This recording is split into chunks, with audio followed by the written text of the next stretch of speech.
Hey everyone, welcome to the Shimoda Split Screen. This is the show where we talk with other photographers about news and info related to their lives. Today we're talking with newly arrived British Columbia-based photographer Mattias Fredriksson. Before we start, Mattias, can you tell people where to find you on the internet, like social media and these types of places? Yeah, it's funny you ask because I'm actually sitting here picking out shots for the new website that is All right. completely done. The agency have done a great job. Now I just need to fill it with images. I haven't had a functional website for some time. It's almost embarrassing to say that it's a year and a half. I gotta admit, I like the old It's website. more like the Instagram is kind of like it's it's a bit of my excuse to be there a little bit more because it's actually my only platform that I use actively. Instagram. Yeah, so it's just Mattias Fredriksson photography. Cool. So that's kind of where I am online and And yeah. your new website's mattiasfredriksson.com. Yeah, that's the website. So hopefully that's up and running here pretty soon. Cool. Well, I'll put that info in the below the video because I always spell your name wrong. So I think Yeah, everyone else will spell it wrong too. yeah, right. It's very difficult. Many words or many characters.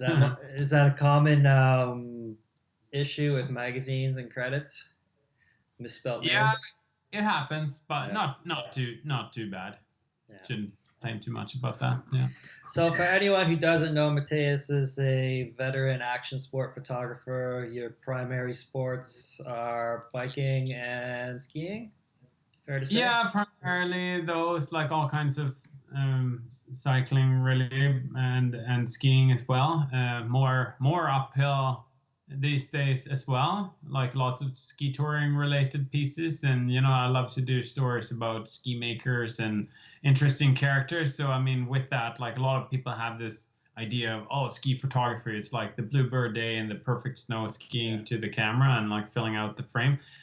In my world, like that's the typical ski photo, right? Like a lot of people think like that, but with those activities or sports or whatever you call them, lifestyle, there is so much more to it. So I really like to go into the people behind and the people that makes these Right. cultures interesting. So that's but I also shoot other outdoor sports and mountaineering, climbing, and trail running, Okay. hiking, stuff like that. So yeah. So when you were just talking about doing a project with Greg Hill, is that do you think that's the natural evolution of the sport, or is that the natural evolution of your own photography, just getting more into that touring side rather than capturing the stock cover shot type images? Yeah, well, I've actually been shooting ski touring for many years. It's more like now maybe I I do that a lot more, Okay. and the type of people you meet in those circles are really interesting. And Greg, for example, that I plan a project with now, is really leading the charge in like more sustainable adventures in the mountains. So he naturally becomes an interesting person to do things with because there is great stories to tell. Right. What do you mean by sustainable adventures? Oh, he's totally switched. So he sold his normal truck, got an electric car. He's getting to the mountains with um, different ways, also using e-bikes and like Sure. really cut down, like try to take down his carbon footprint as much as possible. Basically, doing a lot of his adventures near home, close to home, and like not flying much and stuff like this. So, and he has really interesting ideas around this. So I really want to try and tell his story and tell Sure. other people about this because he's doing a really great thing. So if I don't want to keep dwelling on Greg here, but what's he lives in Revelstoke still? Is that where he's based? Yeah, yeah, So he has a all-wheel drive electric car. yeah. Do you know what I'm it not is? exactly which car he has, but it's definitely working out well for him there, and he's Right. been going on pretty big trips with that car. Cool. So he proves that it works to live in a mountain Yeah. town like Revelstoke. because now I live in northern BC, and when I talk to some of my friends up here, like people are like, "Oh yeah, you can't have an electric car here," and maybe you can't right now, but I think it's the attitude that we all need to kind of change the attitude about this. Right. So Did you just say you live in northern BC? yeah, central northern BC, Referring to where? Terrace. What? You don't live in Squamish anymore? No, we moved to Terrace this summer. Oh, really? Wow. What brought that on? We kind of knew that Squamish was a little bit of we moved from Sweden to Canada, so Squamish was a great place to come to first, and then we kind of realized that we need to live in a little smaller place, maybe, or not so busy place. It was the lower mainland. BC is really busy these days, and we moved from a really small mountain town in Sweden. So we used to having less people around us. Right. And then my girlfriend got a really good job up here. She's a lawyer, and she works for a local firm up here. So sorry, can you say that again? She's a lawyer. Oh, lawyer. So so she got a good job here. She did her articling in Squamish, and then we were looking into different mountain towns and figured like, yeah, northern BC is cool. So for anyone who doesn't know, what's the population of Terrace? Oh, it's actually pretty similar to Squamish. It's about 15,000 people. 15,000? Okay, so still pretty small.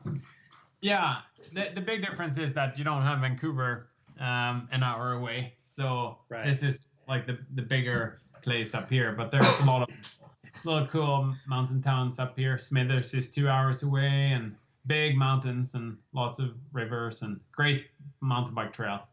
Right. I was just going to say the mountains there, they're obviously big, but is it different than the coast? Like Squamish, it's still a coastal range, sort of. Like it's we're an hour from the ocean here, and I mean these mountains are, I would say, very similar to the mountains around Whistler and Squamish. And it's a 17-hour drive, but it's just a bit more than an hour to fly. So so the whole way. So as someone who travels a lot, how many trips do you think you do a year? Maybe. Oh, nowadays I travel a lot less. Like last year I did, and last winter I did all my projects in BC. Okay. Besides one trip to the Alps, and then I went on a ski vacation to Japan with Al. That was awesome. Oh, right on. Cool. Yeah. But so I actually travel a lot less than I used to do. Like I for 20 years I probably had between 150 and 180 travel days or away from home every year. Right. So I definitely travel a lot more. So I try to do more things where I live or near where I live. Being based in Terrace, what's the route to get out of the country? How do you have to fly into Vancouver and then? Yeah, Vancouver and then away. Yeah. Right. So it's no big difference than when I lived in Sweden, because I lived in a little mountain town there too. So I'm actually just 10-15 minutes from the airport here right now. It's a great airport. So. Oh, nice. Yeah. I've got 5. Well, as you know, I've got 5 hours to get to the airport. Yeah. Which is really annoying. But so you have to travel a bit. Yeah, not. Unfortunately, I do like the travel. I do, but it's not. It's not the glorious, glamorous travel. It's to factories and New York State. So mostly. But how often do you need to go? Factories probably about 4 times a year, and then New York is probably at least 3 times maybe. Yeah. And then I go to BC and Toronto for just to visit friends and visit my family. Yeah. But otherwise, and I'll go play when I'm there, of course, especially Yeah. in BC, trying to mix work with family trips kind of thing, which works out really nice. But Yeah. anyways, I, sorry. I've started to change a bit with my travels. I do when I do my bigger trips. This summer I did 2 trips to Europe, and I tried to jam in quite a lot of different things in the same trip. So like just less time flying back and forth to places. So like has worked out pretty well, and then try and combine some trips with some personal time as well. So Yeah. when we live a little bit more remotely out here now, it's nice to, when you go, you might as well spend a few more days away and kind of make the most of it. Well, I think probably in Sweden, from at least the images I've seen, you lived in a spectacular part of the world. Now you live in a spectacular part of the world. It's like being home is, it's always just as good as being away, kind of thing. When people ask me, like, where do you want to go to? I'm just like, I just want to spend more time at home. Totally. Same here. Now when I'm in this stage of, it's always around this time when you start to kind of put the winter puzzle out and like try to fit everything you want to do and like the different projects, and then you realize like, oh, so few days where you just have nothing going on and just like take advantage of the opportunities you have at home. But at the same time, you gotta start somewhere. This year I'm actually trying to do several projects here close to home, like in these mountains, my new home mountains. So I've convinced a couple of clients to do products here, which is great. So that's going to be awesome, because it's going to be also a way for me to explore these mountains, but also welcome some of my friends here. Right. So when you prepare for the winter season, which it sounds like you're doing now, what kind of steps do you have to take to sort your winter out? Yeah, basically, I mean, one thing is to train a lot. Right. Like I try to train regularly year round, but the fall is definitely one of those times when I maybe start to be a little bit more aware of like the core training and like really make sure, because during the winter time, like when I use my camera bag all the time and like travel and you drag your bags everywhere in airports and like like that whole thing, then you have also unfortunately a little bit less time in the mornings to do your stretching or yoga or whatever. So it's really important to be like feeling good coming into the season and feeling strong. So I've been doing quite a lot of core training and yoga and stretching and stuff like this for the last few months, and like been biking a bunch. And yeah, this season I think I've never been on the bike as much. I've been biking about 130 days or something like that. I'm still riding actually, because we don't have any snow on the ground yet.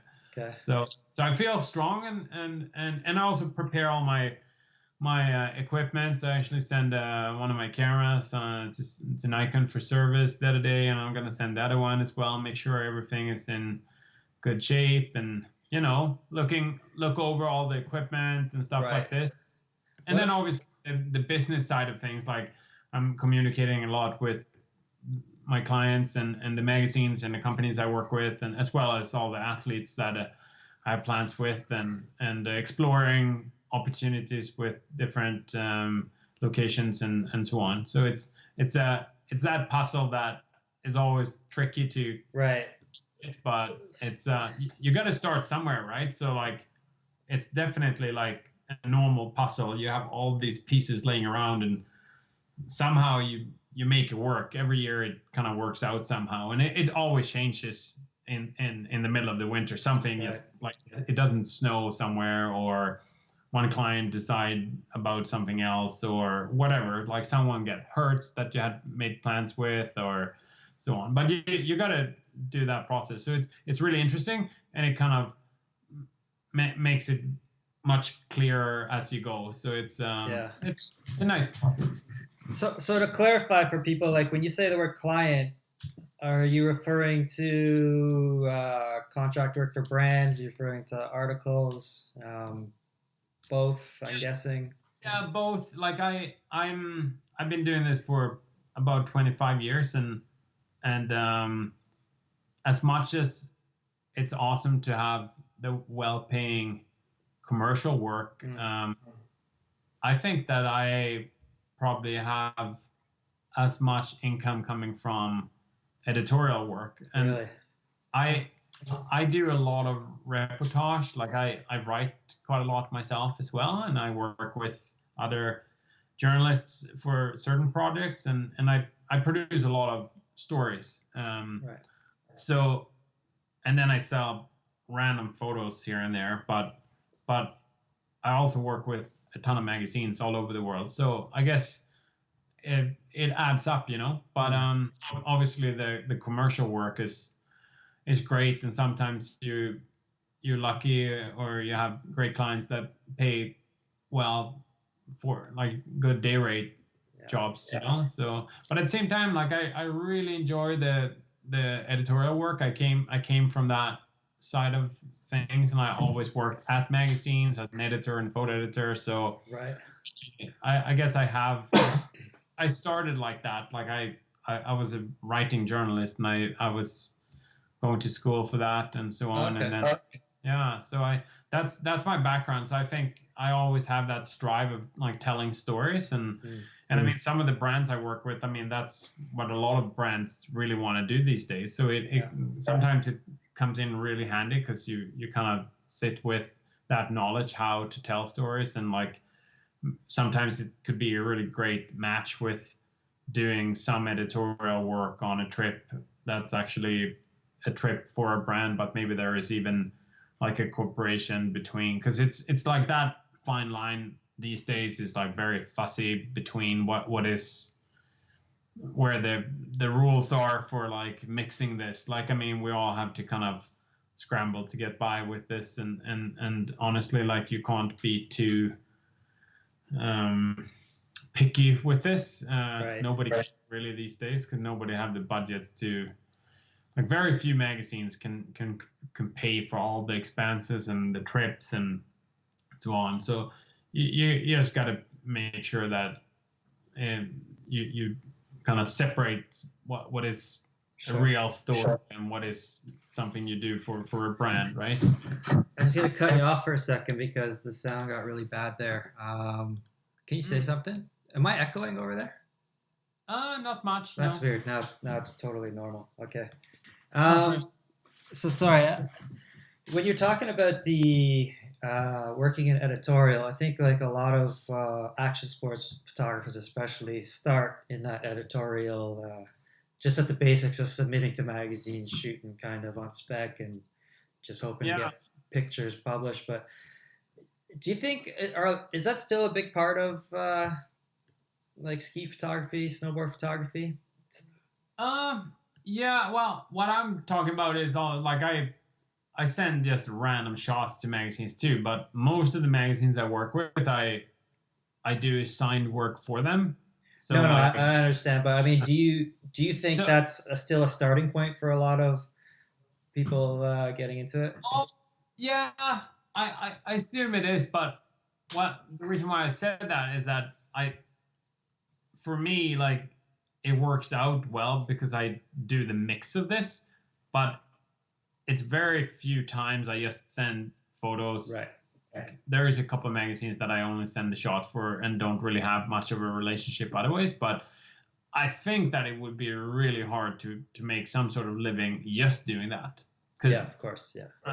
And it has definitely changed, and I can see quite a few people that used to do this before that seems to have totally let go of like the ski snowboard scene because that was what they did, and they maybe didn't do the stories or like had much else going on. But back in the day, like, you could probably do only that and make a okay living. And I mean, I know there was quite a few people that was senior photographers for some of the snowboard magazines, and they were contracted and they were paid pretty good money, and some of them is not even shooting any snowboarding anymore, for example. Like, I think that industry has hurt more than the ski side of things. Maybe, I don't know, but it looks like that when I see like all the, like I used to read all the snowboard magazines. I picked up a bunch of them, and like I don't know how many of those that are even existing anymore. Yeah, there's just definitely fewer and fewer. I mean, yeah, and with skiing, like being an older sport, like I mean, I work with some business magazines that want ski content, or travel magazines. Like it's like the type of stories that I've been working on for many years. Like they work maybe in a little bit broader. For a broader audience in some cases, and you gotta kind of adopt your material a little bit. But yeah, but I still think that the platform for, if you want to get into this, that is probably still like getting published a little bit randomly in some ski mags, and but honestly, like if someone would ask me today, like, oh, how should I do to make it in this industry?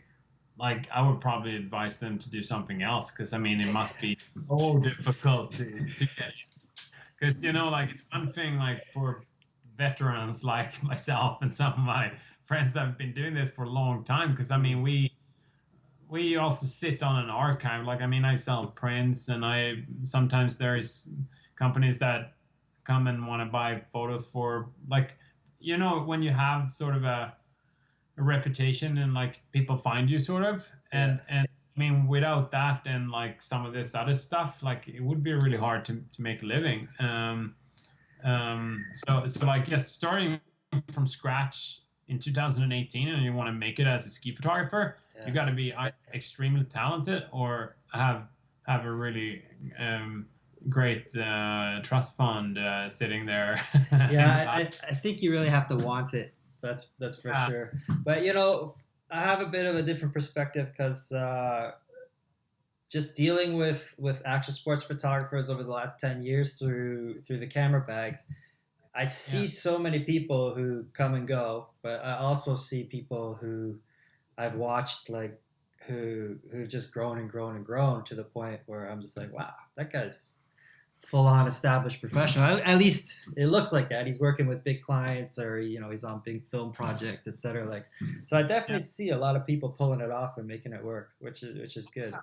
And I mean, there is still great opportunities. I think that you maybe just have to be a little bit more creative and maybe a little bit more diverse these days. Yeah. So like, as far as like being focused on shooting skiing or snowboarding or whatever it might be, I think the ones that really makes it these days are the ones that could adopt and do a lot of different things. So like it's been cool to see some. I follow some of the younger Swedish photographers, and there is some of them that is doing really well, because they also shoot totally other stuff, like, you know, more either it's industrial stuff or lifestyle or like fashion, even like combine that with some of their passions in action sports. And there is quite a few examples of this also in North America. And I mean, then you have the whole Instagram photography thing there, that where maybe we shouldn't even go towards that, but okay. Some people just make a living in that scene too, which is incredible.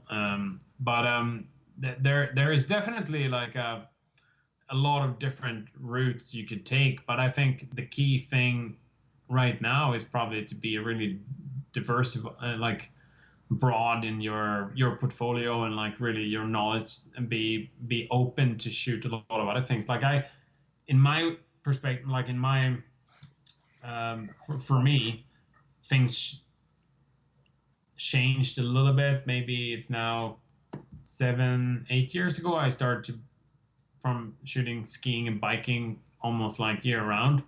Yeah.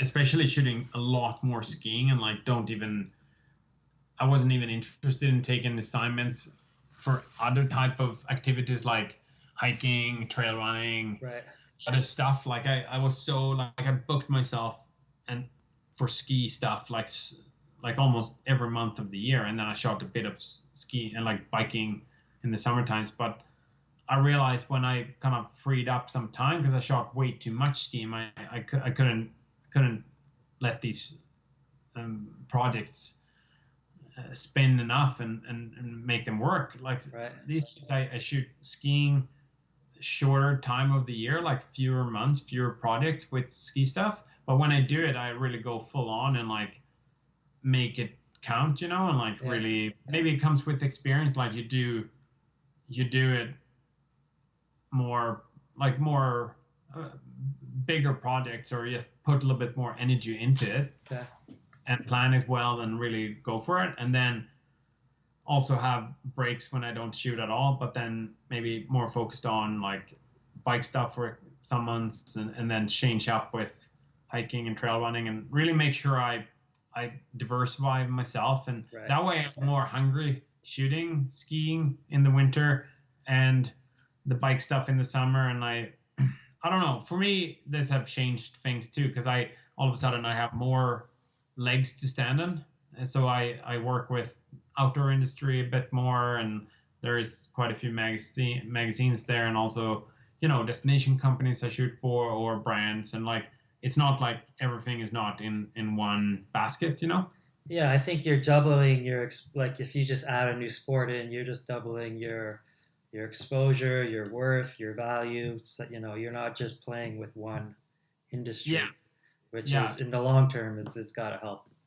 Yeah, and I feel since I've diversified myself and like took on a lot more different assignments, I feel like I have definitely challenged myself more, and I've become a better photographer and a better storyteller this way. And it's been really interesting, because some of these projects have taken me in fields where maybe I was a little bit like, whoa, this is not really what I know 100%, but I learned so much from these projects, and I felt like I overcame kind of like a bit of where I was a bit unsure if I could even do that type of shoots before. Right. So like grow as a person and as a photographer, that, and you learn a lot of things along the way, and like you meet other people, and like collaborations that maybe wouldn't have come in your way. So it's really important to have more on your agenda. So it's just so nice to change your perspective on things too, because I think a lot of times, like coming from snowboarding, I definitely had a very set perspective, especially in Whistler. Everything's very if you're in the snowboard world there, it's very one direction. I mean, things have changed now that backcountry is more something to do, but it was very one direction before. And for me to just be into trail running, like if I was snowboarding in Whistler, I just probably would have never even gotten into trail running then, but now it's like my mind's just so much more open from doing so many different things, shooting different subjects. Like, back in the day, I wouldn't take a photo of a powder turn because they were just too choreographed, too set up. But now I live in Hackabot, and I'm just like, you have to take pictures of powder turns. Yeah. They're just different. It's just a different thing. And it's really, I think it's really important to change your environment. Like you've changed from BC to Japan. Like for me, from coming from Sweden to BC, all of a sudden, like, okay, so I can't get up in the Alpine in 10 minutes here. And it's 12 meters of snow every year. Obviously, you got to adopt to these different situations, and then you kind of you challenge yourself, because you find the beauty in other things than you like is your go-to, like the quickest decision. You kind of I got to be way better shooting low light, for example, because a lot of the biking is happening in thick trees, and you all of a sudden you start to find other things, and maybe you shoot more detail work, or like foreground stuff, or whatever. Like it's just a lot of different colors and textures and light situations. And when you're like an old dog like me, and like been doing this for a long time, and you get comfortable with certain situations, and it's so easy. Like someone can wake me up and I can shoot a powder turn 5 minutes after, even if I'm super tired, 3 a.m. That would be easy, and like it doesn't challenge me. But if I put me in some new perspective, all of a sudden I get more interested, because I have to like kind of, how do I figure this out? And then so I think it's good for me. It's been like moving country and moving scene, and like also moving between different sports and stuff has created this curiosity about like how can I challenge myself and how can I adopt this situation. So it keeps it running a little bit longer, because otherwise I would be bored if I would just shoot skiing all the time or biking all the time or just being in the same spot all the time. I would probably be like, That's another cool thing with like here where we live now. I went here in 2011, and then I've been on the other side of the range in Smithers a few times. But this is new ground for me up here, basically, and it's going to be really cool to explore these mountains a bit more. And yeah, like it's always like the location come into play, right? Because you have your stores, you have the people, but I mean, obviously, like the surroundings many times makes the shot. But it's yeah. So back to like the preparations of the season. I mean, basically, it's a mix of like getting yourself in shape, the gear ready, all kinds of gear like mounting skis and like prepping all that stuff and making sure you're dialed, and like soon the first couple of ski tours will be kind of prepping everything like, oh, there is the little the other gear you need, and like you just make sure you get used to the whole thing, and like just being out there, and like it's so different. Like in the beginning you feel like a beginner. I think we all the same every year. And then just starting getting back into it, and then it comes a time when you're like in the mountains every day, and like where every little thing is in your bag, and like all the little things you pack, and like I usually keep like a certain amount of things in the bag that's always lived there. But now I've been using the Explorer 40, I guess, in the summer for the most time. And then in the winter, I switched to the Explorer 60. So I'm going to do that transition soon because just, where you have all your stuff and like, Yeah, absolutely. Anytime I have like a break in shooting, especially because I end up shooting so much different stuff with work that every time I have to like repack my bag, I always need that one test run to make sure when it's important that I'm not forgetting something. Oh yeah, totally. And when you say that, like another thing is to kind of brush off the like safety thoughts and so on. Now we did our AC2 course last year, avalanche safety course, and then I actually just took a wilderness first aid course. So I tried to educate myself to be able to be more safe in the mountains. And then I have the luxury of being out there with great people, like we spoke about Greg Hill, who's a ski guide, and a lot of other friends that are really accomplished mountain people, and I pick up a lot of knowledge from them. But it's really important to make sure you know what to do when things go sideways. And the more time you spend in the mountains, obviously, like you expose yourself for dangers. It's really important to I mean, one thing to know about these things, but also practice and like make sure that you have fresh batteries in your transceiver, and like that your gear like always there. So you can't talk too much about that. Like it's so important to like do some practice with your friends before the season starts, and make sure you're on top of things. And that just to add to that is that like avalanche season or just getting hurt, that season starts like right away. Just because it's early season doesn't mean the snow's not going to slide on you.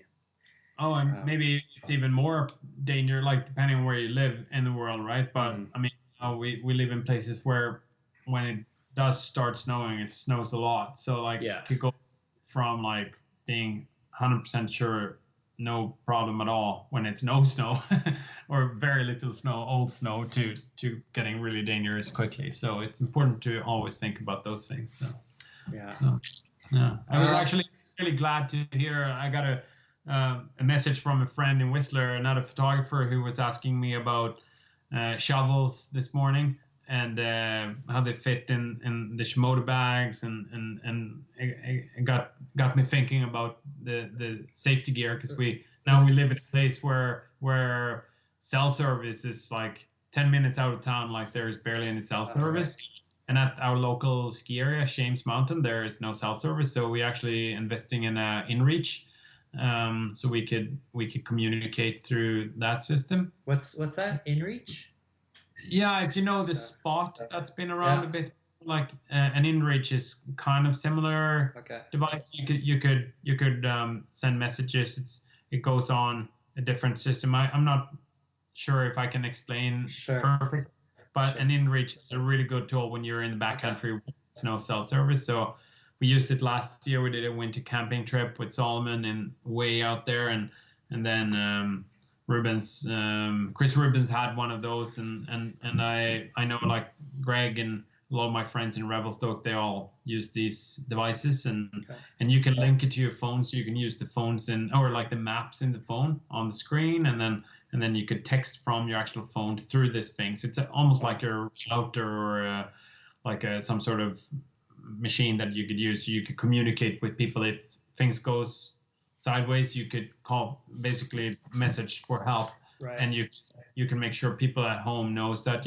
we just held up in traffic on the way back from the ski hill, coming home in as soon as possible, but so people don't get worried if you can't call them. So one thing just before we move on here is you mentioned the shovel fits and between the 40 and 60, and I don't want to turn this into a Shimoda product blog, but the difference for anybody that's watching this is, as Mattias uses, as myself uses, if you're doing backcountry ski, you definitely want the Explore 60.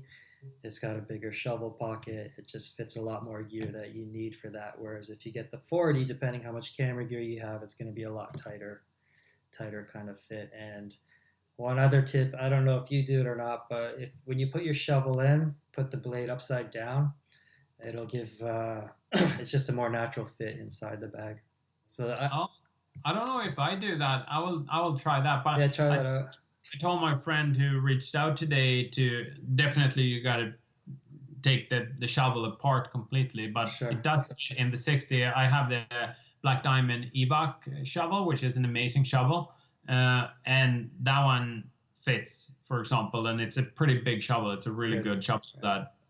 When you need to move a lot of snow, you need a big shovel. So, but it still fits. So the other thing with that is, I make the bags so they will fit at least a medium sized shovel. I mean, I realize guys generally use even bigger shovels, but when it comes down to it and snow is compact from a slide, the little shovel it's basically useless. And you know, if you're buying your girlfriend a shovel for Christmas, buy her a big shovel because she's got to dig you out. My friend Andrew wrote this morning, I mean, you want to make sure all your friends and yourself included had like the good shovels and the good gear in general. But and I realized that the 40, even if maybe I wouldn't fit the big shovel, like it fits a lot of things. I think I definitely will use it a bit more for my winter adventures as well. But you might need a different system for your shovel. But it fits so much on those side pockets, which was really interesting to me in the summer when I was in the mountains. Like I carried quite a lot of water then. I was in Italy in the Mont Blanc Massif, so we were hiking and climbing and stuff there. But first I felt like, we're gonna go to this hut and spend 2 days in the mountains, and I need quite a lot of water and stuff. But I started to use those side pockets that I honestly haven't used much on any of the bags before. But I realized that they were so handy. That was which side pocket do you mean? The side pocket on the ones that sits on the outside, sort of, that like you the can pouch. take out. Yeah.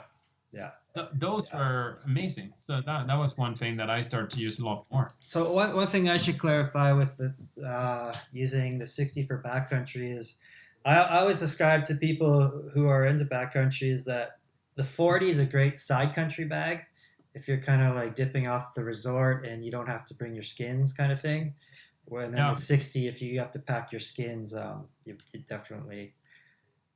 probably going to be in places where you need a little more in your bag that day anyways, like food. Extra clothing if you're going on a bit bigger trip, definitely. But But the 40 is really good. I've mainly used it for like, summer stuff like mountain biking because it's smaller too, so it doesn't interfere at all like up around your helmet. And you also don't need any, like typically you don't need as much gear when you go on the mountain biking trips. Absolutely. And I used that one even on hot trips this summer because I had really awesome friends on this trip and they were carrying the extra food and the wine. We brought wine up to 2,800 meters. Yeah. I mean, in Italy, right? Where was that? In the Aosta Valley. We did. I have a friend who runs a mountain biking guide company out of Aosta, the town of Aosta. What country is that? Aosta, Italy, in northern Oh, in Italy. Okay. Yeah. So Massimo runs Aosta Valley Freeride. It's a really awesome mountain bike guide company, and I've been coming visit him for 4 or 5 years. And now this year, I didn't want to know where we were going. I was telling him like, take me on a rad adventure, and he could pick and choose. Nice. So he took me and my friend Holger on the wildest ride in Aosta. So we stayed in this little not refugio when it's like even smaller, like basically just a shelter, like an emergency kind of hut. Yeah, it's still open for public, so, and it has sleep 6 people, but it was on almost 2,800 meters, and it took some time to get up there. Like you ride for hours and then you hike a bike, but it was incredible. And then we descend down on the other side of the pass, and you had like an amazing view of Mont Blanc and Grand Shiraz, the whole Mont Blanc Massif, and then ride down to Aosta, and then we got picked up. So that was pretty awesome. That was my last adventure in Europe before I came back to BC, and then I've been home since then. So it's almost 2 months at home now. Nice. Just one last thing before we wrap this up that I wanted to get into, because you always seems like every other week you're posting your latest cover shot. How many do you have in the bag, you think? Do you know? Oh, in total, this year has been incredible for covers. I feel like I'm not the cover photographer anymore, but this year I have almost 20, I think. But this year alone, you have 20? Yeah, jeez. Yeah. But in overall in my whole career, it's starting to get up towards 500 actually. Wow. So between all this different sports, that's a years of shooting. But yeah, so it's always fun with the covers because I mean, as a former editor myself, and always been really involved with magazine productions, and like I know a lot of editors, and like I really love magazines in general. Yeah. I know that, I mean, that's the most important thing on every issue of all these different magazines, right? Like the cover, that's what's going to sell the magazine, either off the newsstands or like, that's what makes people pick that magazine up, even if it's laying there at the dental office or anywhere, right? So like the cover is the most important photo, and it's obviously like awesome to have that recognition for your photo, and like it's always stoked the athletes out, right, and everybody involved. So it's fun. I'm glad you said that because I don't know if I used to be the editor of a mountain bike magazine too, so I had to like basically sculpt the issue around and it always led with the cover. And unfortunately, the magazine I worked for, I didn't really like what this magazine's focus was more mainstream mountain biking, and it was I had to change my style from running an independent mountain bike magazine, self-publishing, to this like 100,000 12 issues a year kind of style magazine, and it changed my whole style of photography to where I was always trying to shoot a cover basically. In my that just changed the style. And do you think, or has your like when they pick your photo for the cover, is some of it like prearranged, or is this just luck of the draw? They just have your photos and we're like, that's the shot. I mean, it's very seldom that I actually get an assignment like, oh shoot a photo like this for a cover. I mean, some certain magazines do that still, like the big lifestyle magazine, Vanity Fair, and those. I mean, it's someone to shoot it the way they want it, right? Yeah. But that's like a different thing. I think within those sports we work with here, like it's more like they pick amongst already produced photos.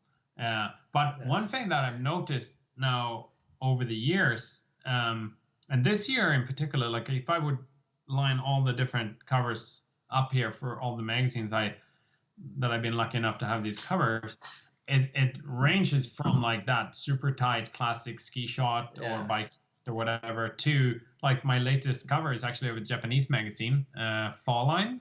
Oh, right. Beautiful magazine, and I don't think that issue is out yet, but it's the skier is tiny and he skis between two big glaciers, and it's like big mountains. Like I would never think that it would be picked for a cover. It's not like one single headline on that. It's just like the photo and then like the Fall Line logo. That's it. So like I think a lot of like what have happened over the couple of years, the last few years, is that people maybe don't care so much about like the headlines on the magazine, and they sell more like on, oh, that's my favorite magazine, I pick it up. It's more about having a cool photo, and they recognize the logo of the mag. I think have changed a little bit. So the magazines seem to take a little bit more chances and like use different style of photos on the covers and stuff. If you look at Powder Magazine, same thing there. Like they have done really cool cover layouts lately, and like let the photos breathe, and like the choices of photos are very not very traditional, like very progressive covers, I would say, and I see this on quite a few magazines. It's a really nice trend. I think as the sports become more lifestyle too, that the magazines also reflect that and kind of portray that image, especially in Japan. So Japan specifically, there's so many more lifestyle magazines versus, well, that's just not entirely true, but there's a lot more artistic effort put into magazine production in Japan. Like print is very, very alive still in Japan because the government, I don't know if they still do, but as recently as I can recall, the government puts a lot of money into the print industry to keep it going. So if you go to a bookstore, you'll see like a ridiculous amount. When I'm in Japan, I always go to the bookstores and the magazine stores, and it's like I love it, even if I can't. I don't know. I can't speak fluent Japanese, and I can't really speak Japanese at all. But I know a couple of words. Konnichiwa. But anyway, like I love to go to the bookstores and like just I love magazines, and like some of them are also published in English, I guess, or parts of them. Yeah. And it's just I love magazine stores and bookstores, and in Japan it's like it's how it should be, and Scandinavia is pretty strong on the magazine scene as well, and like here in Terrace, I'm lucky I went to the bookstore here. We have a really good bookstore, and they have an amazing collection of magazines, so it's nice. Like I just love to come in there and stand there and look at mags, and I buy them sometimes. People should read more and listen to more podcasts and radio. Yeah, absolutely. Unfortunately, though, I don't know if the quality of the craftsmanship in writing. Sometimes I feel like it's just not as good as it could be. I wish it was better. Sometimes. In which mags you mean? I'm not naming magazines specifically, but just articles in general, I feel aren't the same as they used to be. They're a little too quick, like before. I feel like articles had substance. People actually researched things. There was information to take from it rather than just kind of a play-by-play of a 3-week trip to Japan or something like that. Yeah. But to be honest, I don't read that many. So you definitely see the not so great stories, but I also feel like it's there is definitely some magazines that really try hard. Like I'm really proud to work with some of those. Like there is a few in Scandinavia that do a really good job, and a few in North America, and like a few here and there. Like it's unfortunately, I think we live in this time when our attention span is so small, right? And like the whole freaking social media have destroyed a lot of this. But I think it's coming back. Like people are appreciating a good book and the time when you get disconnected. And I think that we're getting to a place where I think that some magazines, especially like the specialized magazines, I think could still live on, because it's that type of information and inspiration. You can't really just replace that with the short little posts or like the small pictures. Like I think people really want to read something and look at those shots a little bit bigger. Yeah, bigger for sure. Absolutely, man. Because it's a tough situation. Not everyone, but we're just so bred in this like quick communication lifestyle, and it's for people who are into the creative writing, photography, drawing, whatever it is, they just require so much time, and I just wish there was more of it. Yeah, so I guess that we'll wrap it up now. I just want to thank everyone for watching this episode of Split Screen, and Mattias Fredriksson for taking the time to chat with us today. We'll see you all next time. Have a good winter. Thanks, bud. You too.